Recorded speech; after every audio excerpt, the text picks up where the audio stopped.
The Scottsbluff City Council has voted in favor of altering an agreement with Scottsbluff Public Schools with KNOP's Panhandle Roundup. I'm Victoria Kramer. And the Nebraska Rural Radio Association reports that the two entities have an interlocal agreement for crossing guards in which they split the cost of guards not to exceed $15,000 per school year. At this week's Scottsbluff City Council meeting, it was noted that they came close to exceeding the amount this year and revised to bump the agreement dollar amount to top out at $20,000. And a Panhandle brother and sister have been arrested after eluding authorities. Jose Gomez had 3 outstanding warrants for his arrest, and Lyman police learned he had been staying at his sister, Jose says, residence. Last week, police made contact with Jose at the home, and Gomez attempted to flee prior to being taken into custody. He's facing charges of resisting arrest and obstruction along with the previous outstanding charges. Jesusa Gomez was arrested and charged with harboring a fugitive and possession of a controlled substance, according to the Nebraska Rural Radio Association.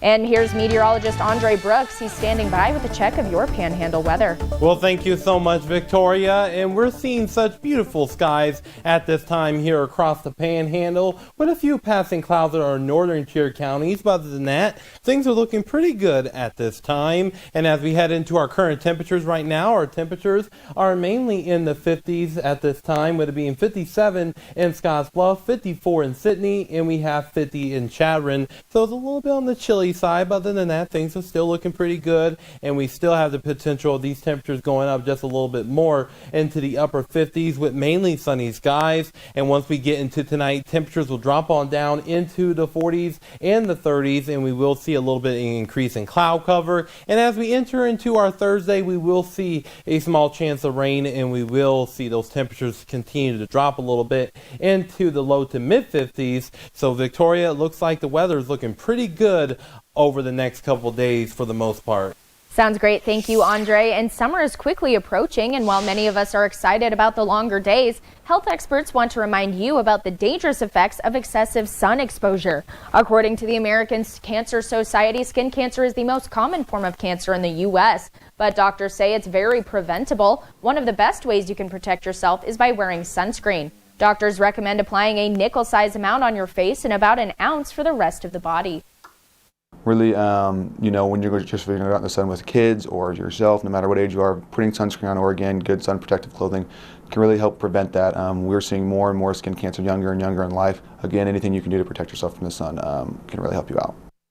Doctors recommend applying sunscreen every 2 hours and wearing it even on cloudy days. Using a wide-brimmed hat or wearing UPF clothing are 2 other ways you can also protect yourself. And early in-person voting for the Nebraska primary election begins today. But before you hit the polls, check out the voter's guide we've put together on our app. You can read profiles for candidates running for U.S. Senate, Congress, and state legislature. And a reminder, you'll need to present your driver's license or state ID to vote. And here's sports with John Clanton. Welcome to the Sports Desk. Local track and field teams from Scottsbluff, Gering, Sydney, Chadron, and Alliance all were in action on Tuesday for the B6 district meet with a chance to punch tickets into Omaha. Let's go to some of the highlights out in Ogallala. We start with the girls, and this is their triple jump. Big day for Sydney's Carson Lealing. She's your district champion, holding off Ava Wears of Gothenburg, both heading the state. Carson would also win the long and high jumps as well. To the track now, and this is the boys' 3,200 meter run. Tyler Heats of Gothenburg picking up the district title, holding off Scottsbluff's Hans Bostrom. Both, though, heading the state. Girls 100 meter hurdles, defending state champion Chloe Ahrens of Sydney, your district champion in the event. She's also heading the state in the 300 hurdles as well. Big days across the board for the Sydney ladies. 400 meter run is Talissa Tanqueray picking up the district title. She would also win the 800 as well. One final stop, boys pole vault.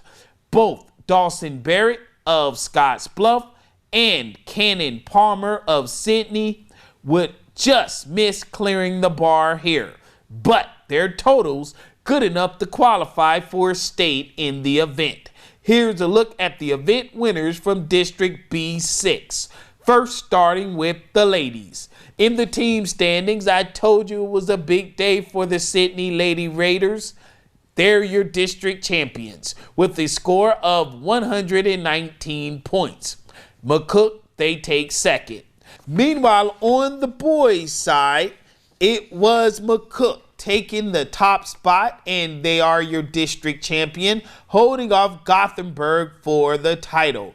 Now, local district track and field meets continue today as Class D teams are in Chapel.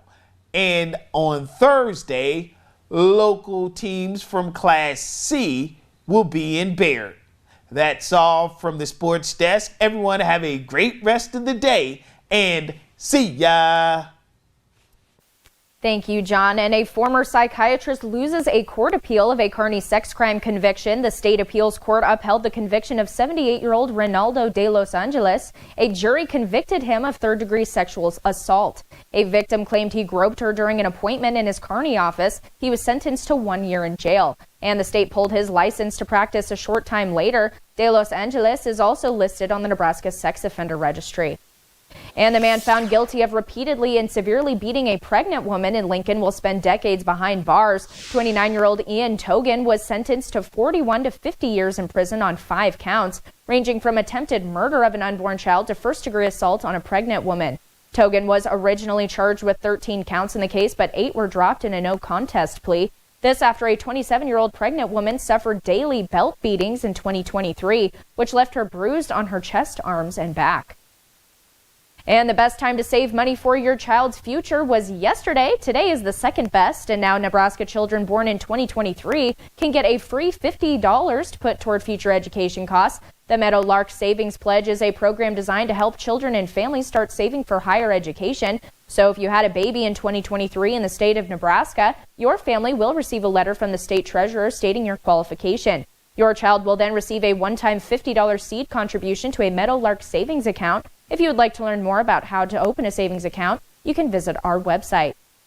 And lastly, the Boy Scouts of America will soon be known as Scouting America starting February of 2025. That coincides with the organization's 115th anniversary. They say the change is meant to make everyone feel welcome, but the Scouts' mission remains the same, teaching young people to be better prepared for life. The organization first allowed girls into Cub Scouts in 2018 and then into the flagship program 1 year later. More than 176,000 girls and young women are currently enrolled in the Boy Scout programs.